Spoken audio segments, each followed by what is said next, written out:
Hey, Brown Ambition. Hey, BA fam. I want to welcome today's guest. She is a returning guest to the Brown Ambition studio and just one of those people who you can't stop thinking about after you have been graced with their presence. That's certainly the case for me ever since she was so gracious as to join me on Brown Ambition. I want to say a couple of years ago, but Jodi-Ann Burey is back in the Brown Ambition studio and she's here to talk about her brand new book. It's called Authentic, The Myth of Bringing Your Full Self to Work. And I know as soon as people hear this title, especially Brown Ambition listeners, it's going to be like, ooh, I'm set. Let's talk about this shit right here. Jodi-Ann's a powerhouse, y'all. On top of having a viral TEDx talk about authenticity at work, she's also a champion for health equity. Her voice is really changing the way that we are talking about race, culture, and what it actually means to be authentic at work. Authentic for who? Authentic why? Authentic for what purpose? These are all really important questions that she challenges and asks herself and us and corporate America in her new book. So I can't say enough about it. I really enjoyed this book. It is unlike any book that I've read recently. It's a book that I think I'm going to open again and again when I sort of want and like remind yourself that, oh, I'm actually not alone. I'm not crazy. This is an experience that we can share. Jodi-Ann, I just want to say thank you so much again for coming back to Brown Ambition. Thank you very much. Well, thank you so much, Mandi, for having me back. It was a pleasure meeting you. I think that was pandemic times that we did our podcast together. And so I appreciate you so much for being on this journey, because all of that ideation and being in community with other people and talking through ideas, this is how books come to be. It doesn't just pop in your head. It comes from interactions with others as well. And so thank you for being part of the journey towards this book. Yeah. And again, congratulations. It's no small feat to have written this book. I think when you first came on the podcast, we talked about your health journey. What year was it? You found out that you had a tumor in your spinal cord. Yes, I was diagnosed March 1st, 2018. 2018. Yeah. And you went through a really risky surgery. You talked to me about going skiing before the surgery. Snowboarding. Snowboard. Oh, sorry. Which with your Jamaican roots, like Yes. it makes sense. Obviously. Yeah, a Jamaican, someone born in Jamaica and raised in New York City, goes snowboarding once a week in the winter time. Yeah, that is a logical progression of activity. But you were already working in the DEI space even before, you faced this health challenge. Doesn't seem like a big enough word. This health Crisis to trauma. me is like, yeah. Crisis, right? Yeah. And even though it was successfully removed, you are still left with chronic pain that started to impact you at work. So the idea of authenticity, I think, especially with women of color, you think about hairstyle, and we can't take our skin off, but maybe in the digital age, our skin, our upbringing, our culture, our tone, our language, all of that. But you also have this additional layer of chronic pain, disability. You have this physical condition now that is also a layer that you bring. Can you talk about whether or not to disclose that you have chronic pain and that you may need accommodations and in the workplace? Yeah, for sure. Well, thank you so much for that setup. So I do identify as a disabled person. My mom hates when I say that. I love calling myself disabled. I love being disabled in terms of like having that disability identity. What does it mean to be a part of that community? And what does it mean to have disability change how you see the world, how you articulate your arguments, the ways you see institutions, the way you see communities, and how you engage with people, places, and spaces. And so I very much feel confident in declaring and affirming my disability identity. What's interesting, though, is after surgery, and I was out of work for 4 months. I was on a 4-month disability leave, which was just more time than I was supposed to have, and still not enough time for emotional processing of what does it mean to go through a life-changing diagnosis and surgery. And so that completely changed my body. So I was heavily using a cane still when I went back to work. I went back to work maybe a month after I started driving again. And I used a cane intermittently for about 2 years. I think 3 years I used a wheelchair service in airports because I just like couldn't make it through an airport without any type of support. There's being disabled in a way that is legible to other people. So if you are a person who has a cane, you are disabled in a way that you do not have to express, you do not have to articulate. There's a tipping point though where some people, because of my age as well, I was diagnosed when I was 31, a few days before my 32nd birthday, where people might not see you as a disabled person, but as someone who is recovering from surgery. Mm. So if you get in a little accident and you're in crutches, you have a disability, but maybe you don't have a disabled identity and people do not perceive disability identity on you, you're recovering. You're an injured athlete. So there was a sense where I'm like, okay, everyone sees that I'm disabled, right? I'm even coming to my own identity as a disabled person. And so when I no longer had the visual cue of disability, when I was no longer using my cane, then to other people, I was someone who was not disabled. I was recovered. And so it was very easy for them, all that accommodating, quote unquote, that they did, all that support that they provided me within the workplace, that started to fade once they were no longer visually reminded that I am not the person that you knew before, or I don't move in spaces and I don't need the same things as other people in the workplace. And so I think for me, because I was reading so much about disability identity, and I was really relying on the scholarship of crip theorists and other disability scholars, particularly Black and Brown disability scholars, that I was totally enthralled and just embracing disability as an identity. And so for me personally, I had very little kind of, ooh, I don't know if I should say about the fact that I was disabled. I remember I had a job interview and it was my first time leaving nonprofits and going into the startup world. And the COO during the interview, actually, when I went to that interview, I did not need my cane because I knew the layout of the office a little bit. I didn't need the cane, but I brought it anyway because I wanted to visibly signal that, hey, we're going to talk about this, right? So then when she had asked me, if I felt that I was prepared to handle kind of the stress and chaos of the startup world, I looked at her and I was like, so I thought I was going to die last year. There's nothing that's going to happen here that is more stressful than that. Mm. So when it came to asking for, quote unquote, asking for accommodation, I don't even know if I did that as much because I had the visual cue. But when I didn't have the visual cue, I had to keep affirming, hey, I have a disability. I just came back from a flight. I'm not going to Los Angeles tomorrow. I'm not doing that. I'm not needed there. And I physically cannot do it. And so when I said that, I was like, oh, yeah, I don't need to go on this trip. It was a problem. But then when I asserted my disability, then she backed off, the CEO of the company that I was working for at the time. And so I think for me, one of the concepts that I found in researching the book is called access thievery. It was coined by disability crip theorist J. Logan Smiggles. And he talks about the ways that we have to steal access for ourselves. And so I think for me, my priority and my kind of way of being is to steal the access that I need. So I don't be asking for no accommodations. I take my accommodations. I meet my access needs by any means necessary. And for me, as someone who has no problem being open about my disability, I try to steal access for other people. Mm. It was interesting in the book too to hear about your different experiences with that physical disability versus the mental health challenges you were having. So when you had Oh, yeah. depression and you were, like you said, you were talking about Francis at work and you were being authentic and sharing that. And then it started to make them afraid that it was potentially a liability for the company. This was like the Yeah. most classic, the double-edged sword of authenticity in a way, especially when you're with a manager or someone in a position of power over you that everything seems good and they're accepting of it. And then you get a note from HR Yeah.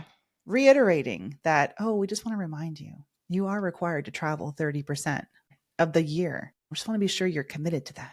Yeah. And can you talk about what that experience was like? I want to also read this quick little excerpt from the book. You call the company the org. The org's insistence on meetings, documents, and medical surveillance dizzied into such a spectacle. The people I thought saw me couldn't any longer. My dear colleague, whom I am quite fond of, was still HR. I became a problem to handle. Policy compliance eclipsed my authority to define my needs. I was too honest, too visible, too authentic. I was depressed, but they wanted me depressed on paper. I felt judged. I felt marked, not as we have depression crossed out, liability. I never talked about Francis again. That made me so sad. I know. Wait, why am I getting emotional? I hate crying when you have under eye eyeliner on. Another liability.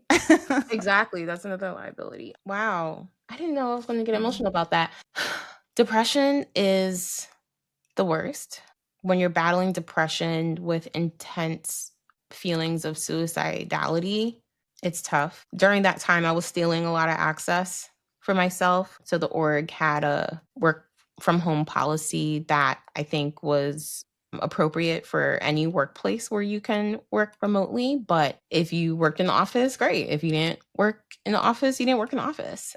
It was a global health organization. So by the fact that I was headquartered here in Seattle, everybody worked remotely because all of our projects were in sub-Saharan Africa. And so there were a lot of times where I would get ready and get dressed to go to work, and then I would just not do that. I'm like, I just couldn't hide Francis that day, and I would just work from home. And so there are parts of that that were incredibly helpful, that I was able to not have to perform and I could just focus on my work, which was a important outlet for me to busy my mind. But I didn't have to deal with that kind of emotional labor of being face to face with other people. And then there were times where being home alone felt really dangerous. And so I would go to the office and I needed to wear that mask. And also, I just needed to be the version of myself who wasn't speaking through Francis, right? That I can sit alongside Francis and not necessarily see ourselves as fully embodied, which was also very helpful because my coworkers saw that I was struggling and I was able to get a couple of folks who were in collusion for my survival. We'll say that. So I went to Malawi on a business trip, and it was really, really challenging. I've been to Malawi so many times and I never had a trip to Malawi like that. And I was holding on by a fucking thread. So when I came back, I was like very chipper about it. I was like, oh yeah, Malawi was great. Francis was there. FYI, I cannot travel until I get this sorted out. I said it very casually, very do, do, do, do, do, do. And I didn't know that that conversation would go anywhere else. Also, I wasn't scheduled to travel. There was nothing on my schedule that I would be traveling again. But I was just kind of saying, like, listen, I'm definitely not, I don't know what's going on, but I'm definitely not traveling until I can get my mental health stabilized. That ended up escalating to HR without my knowledge. And then I felt the hammer of the entire HR system making sure that I would be traveling, which again, there was no travel on schedule. And so when I felt these kind of interpersonal relationships reveal themselves as their true nature, which is we have an institutional relationship, we have a transactional relationship. I am an employee of this place. That showed me how quickly all that goodwill, all that, love and support can just fall apart. And now my livelihood is potentially at stake because what they wanted me to do, I was not going to do. It just was very interesting about how that same organization then handled my tumor diagnosis, handled that same person who was depressed and suicidal, how it handled someone with a cane. These are both disabling aspects of my ability to work here and do my work, is it not? If anything, having such an acute level of depression was more disabling to my day-to-day life than me walking using a cane. It was so much easier to support me when the disability was visible, I think maybe more accessible for people to understand. Mm. There's still this and I'm so sorry that I had to go back to that chapter and I was like, is she still working at the same place? Because when you had the surgery, it was like they pooled that, you didn't have enough PTO, you needed more time off, you didn't have enough time off. Your company creates this pool where people can donate their PTO. I've seen how incredible those types of pools are, by the way, because my sister has had to tap that multiple times for health issues. And I was always so amazed and love that companies would even do such a thing. And Yeah. so compassionate, and let's rally around Jodi-Ann, which is what you deserved in that moment. But there's this discomfort with depression, the stigma Yeah. to it. Like, Yeah. you don't know what I think this is one of those times where being authentic and actually sharing that can be really helpful, because anyone who's listening, who's in a position where they are managing people or working with people, to think about how you would handle someone like yourself, like Jodi-Ann, if you were on their team. What would you say? What would you do? Would you know what to do? Would you know how to be compassionate and what they would need to support them in that time? And if the answer is I'm not sure, then that's a question to keep asking and to create an answer to. We Yeah. need leaders who, especially in this day and age, how common is depression?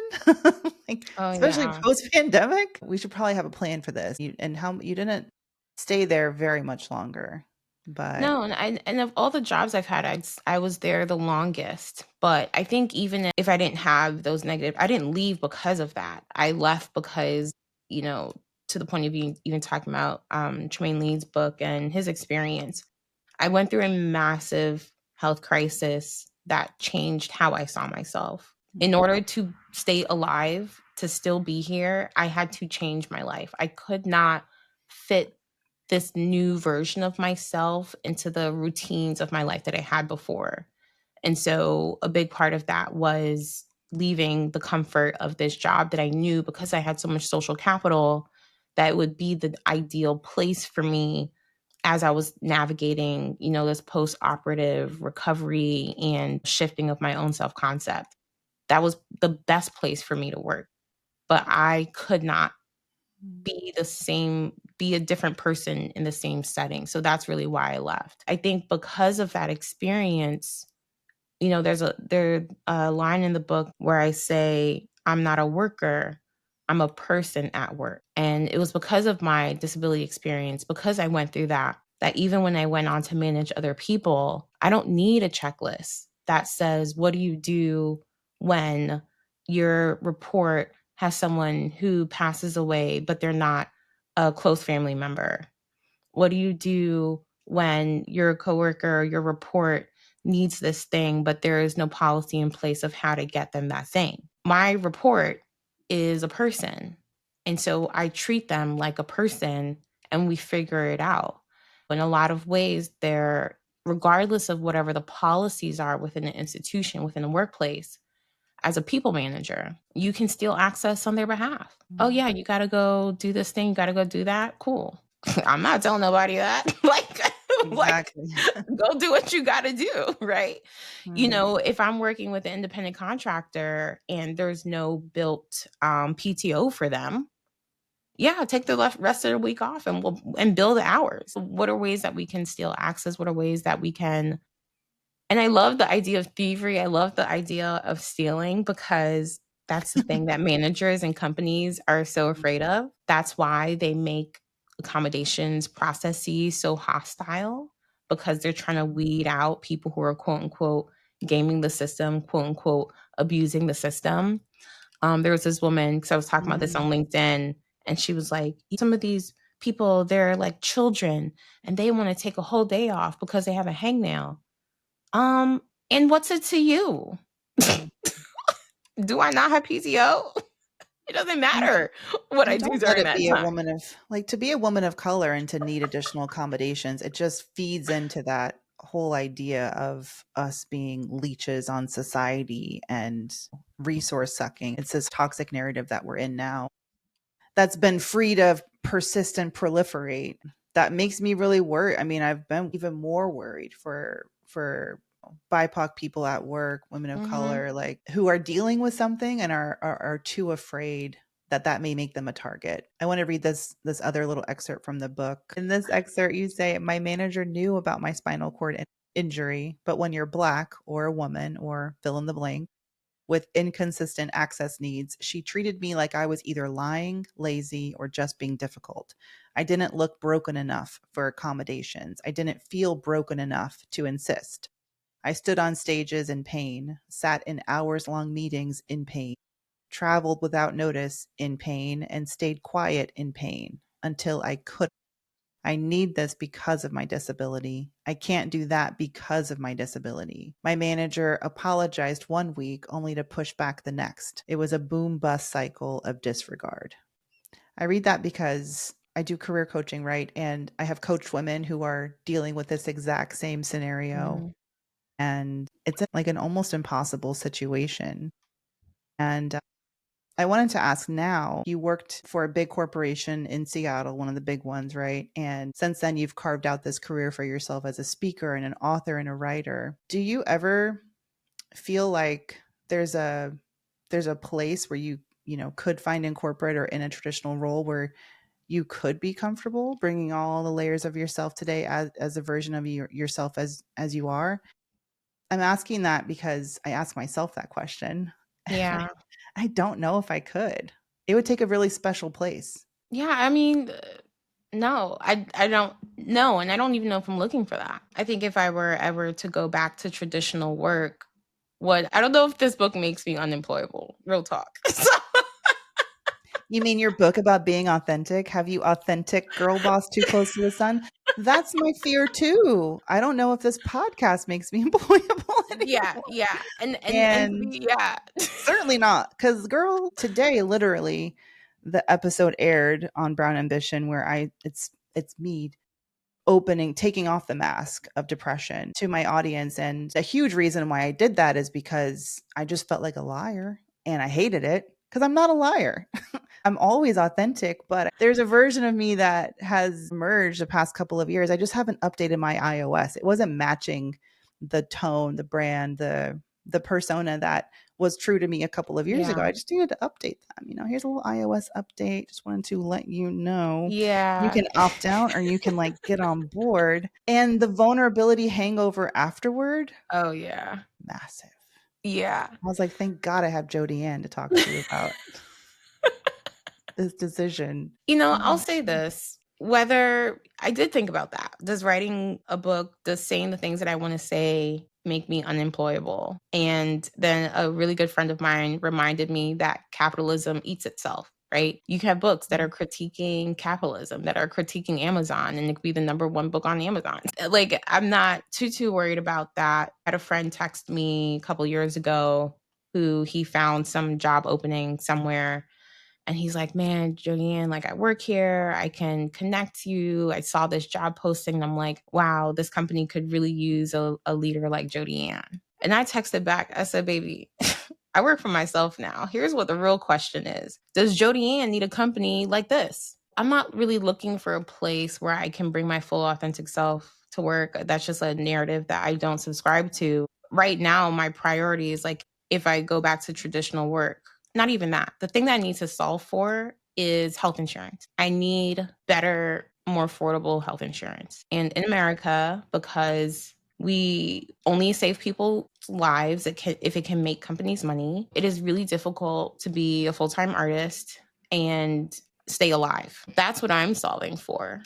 If I work anywhere, I'm trying to figure out what the health insurance policy is looking like. I'm trying to figure out how much you're going to pay me. I'm trying to carve out some type of work that makes me feel good about myself, that's in alignment with my values, that allows me to develop X, Y, and Z skills that I'm potentially looking for. I'm not really looking for a place where I can, quote unquote, be my whole self. yeah. There's a part in your book that really resonated. I mean, so much of it resonated with me. I feel very similar to you. I wouldn't be naive enough to think that I could really do that. I'm not that age, but there was a time where I was that naive. Oh, bless her. And I was very much like this woman in your book that you talk about. You're at a startup. You're working in the DEI kind of Yeah. space at the Hmm. startup. Yeah. and you're on stage and you're obviously a black woman and there's someone in the audience who comes up to another black woman and she's like starry-eyed like Jodi-Ann's there, it must be great for us.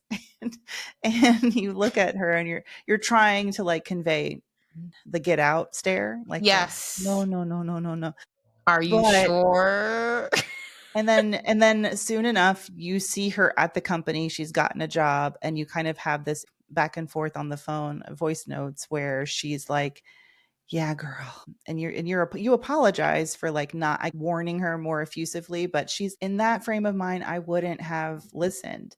I was exactly like her, walking Yeah. my starry-eyed self into like the last major corporation I worked with. And I'll never forget that when I was being trotted out on a virtual stage, this is during the pandemic, trotted out on I was in a very public facing persona role to be like consumer facing too, and I was hired in the winter of 2020. Sorry, yeah, 2021. So post everyone trying to find their black unicorn woman to represent the brand, right? Should have known, whatever, didn't.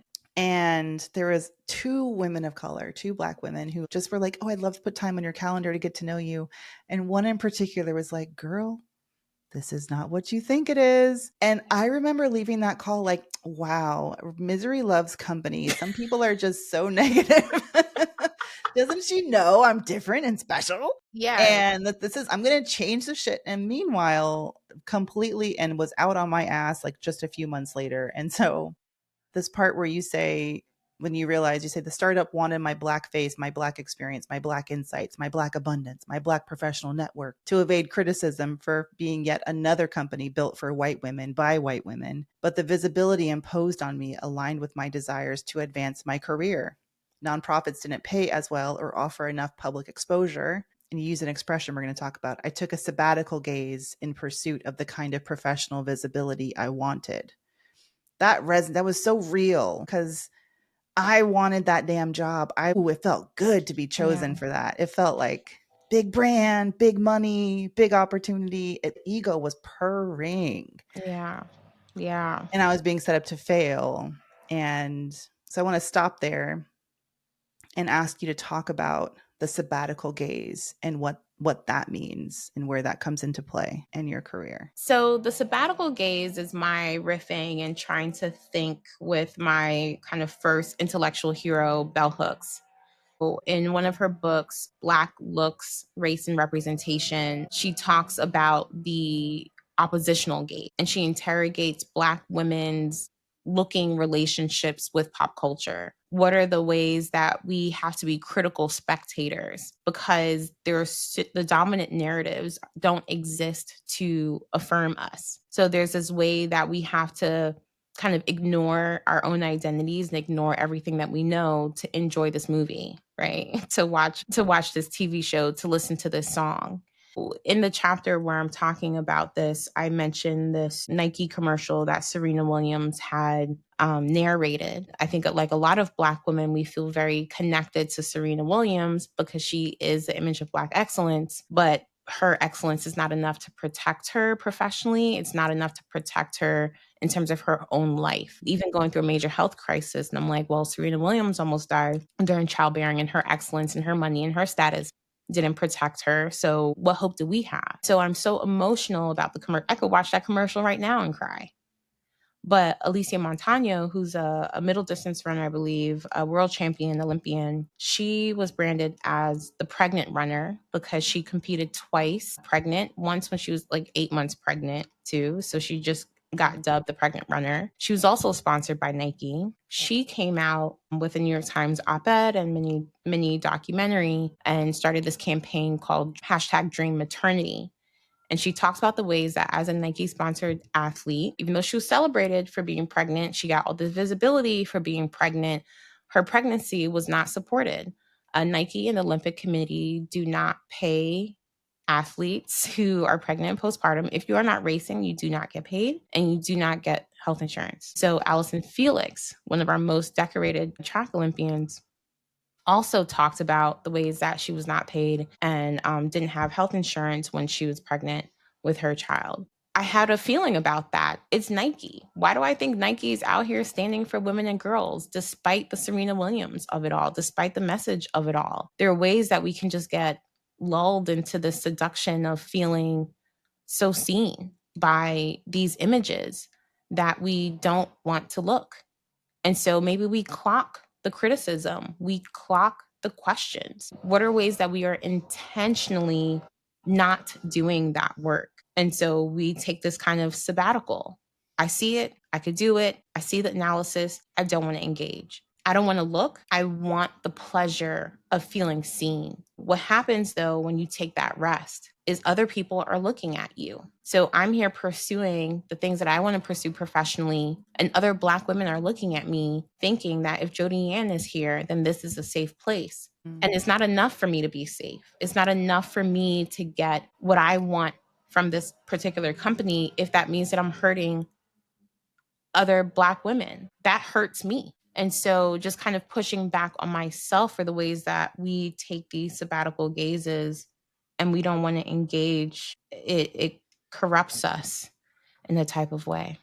To your own point in the book, you talk about how at the end of the day, it's capitalism that's the enemy. It's these corporations. It's not like you, Jodi-Ann, would be responsible for every Black woman who, like, that's the weight of being the only one or few only different, that you have to sort of release yourself of that pressure. And I know you know that and all that, but yeah, I mean, it's not that I feel pressure.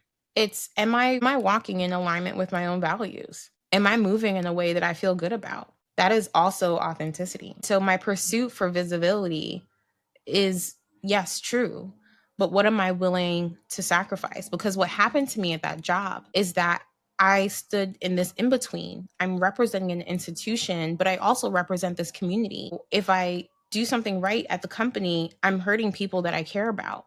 And if I try to steal access, if I try to create spaces for them, then I'm compromising my standing at the company. Not to say that there's a right way to decide. I was out of alignment with the way that I wanted to move. asking yourself that question, am I in alignment? It can be really scary, especially in a time like this. Some people who are out of alignment don't have the option of getting in alignment. You know, if that means quitting and finding a new opportunity, you can't always plan that. It can be a really isolating, kind of depressing place to be. What Mhm. would you say to a woman who's listening and then feeling that way?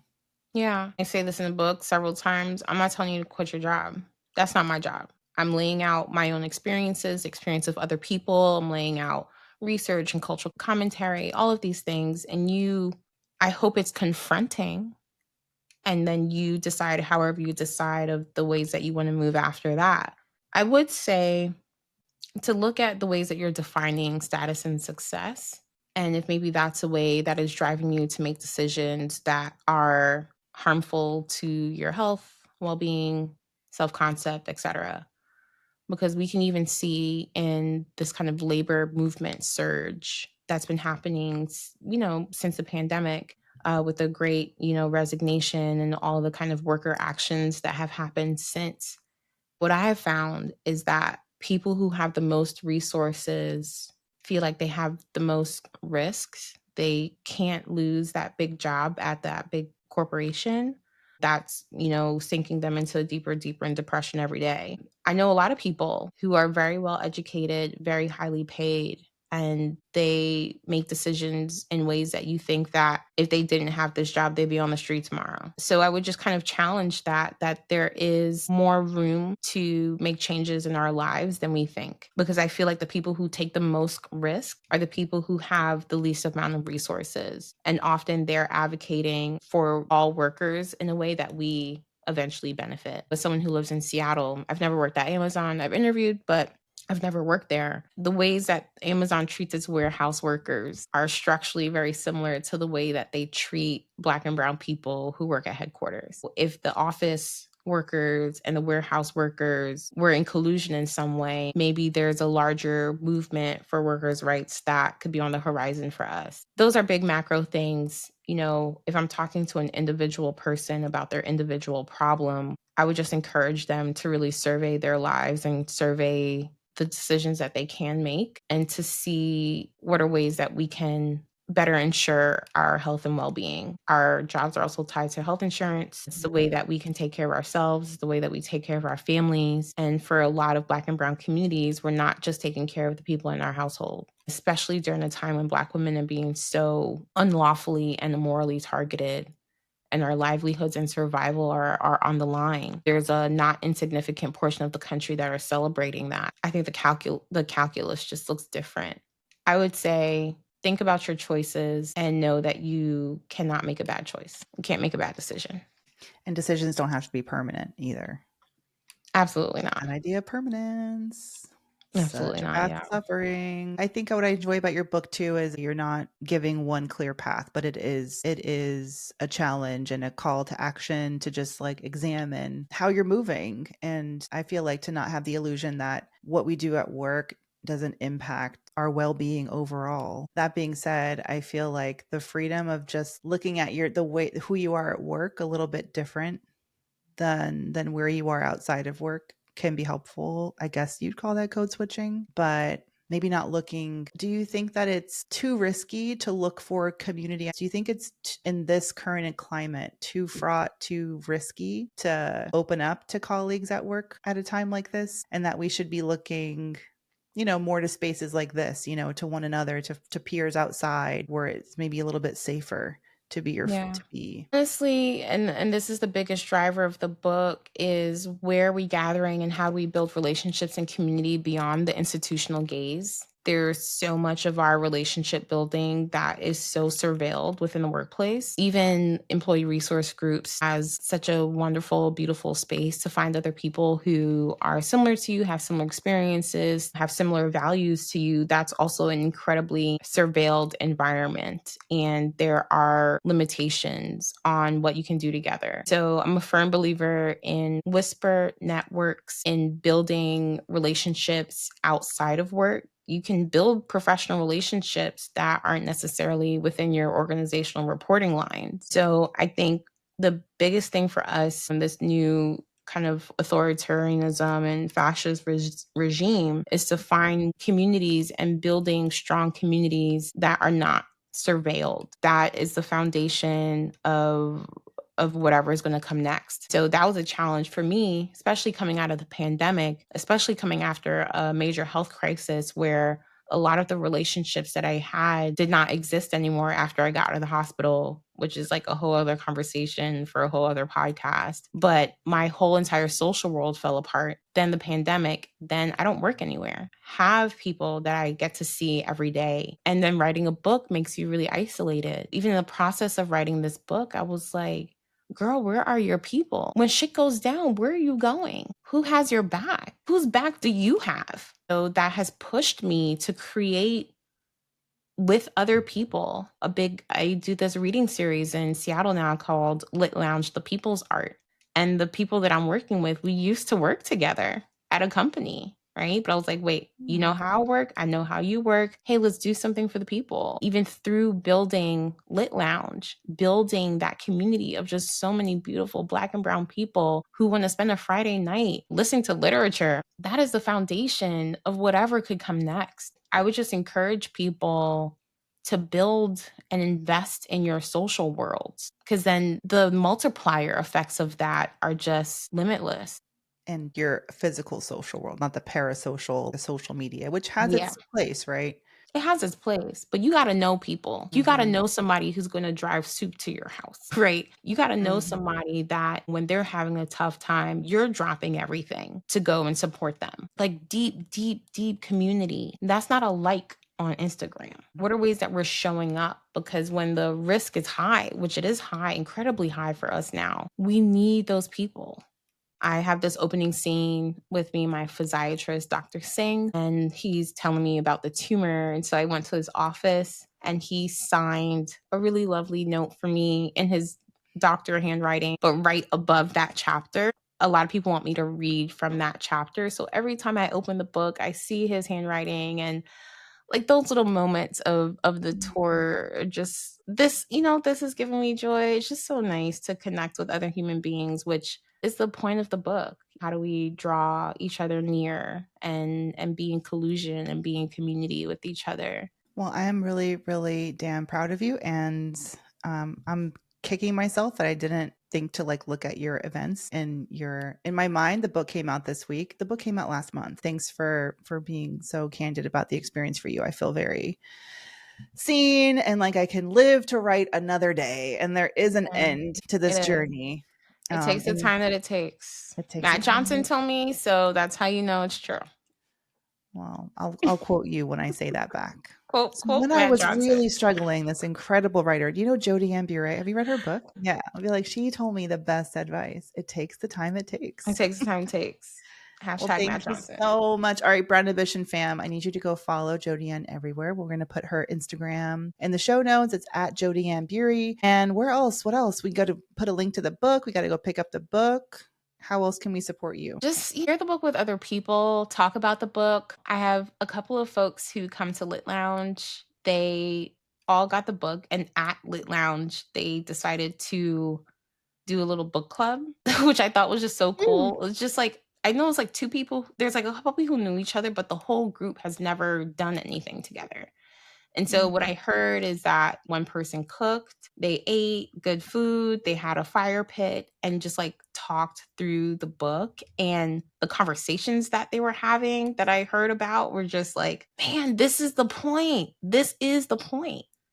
Because Like they're it's all bigger sitting than you. around. Yeah, they have different careers, but some overlap. And they're like, well, what do we do? Well, what do we do? And I'm like, wait, that's it. That's the point, right? You're in someone's backyard at a fire pit and asking, what should we do? Like, that's where it starts. And so I want people to have a relationship with the book that does not exist online, that exists with other people. I would love that even more than a follow. All right, y'all, take it to the book club, get the book, and then have a conversation about it And with somebody someone. needs to cook for y'all. Someone needs to cook. There needs to be food there. Or go to a restaurant, whatever you want. Eat, enjoy, be merry, have combos. And it was such a pleasure. Thank you for coming. Oh, Thanks for this was stopping so by. Hope fun. to see Thank you you. again. Yes, absolutely.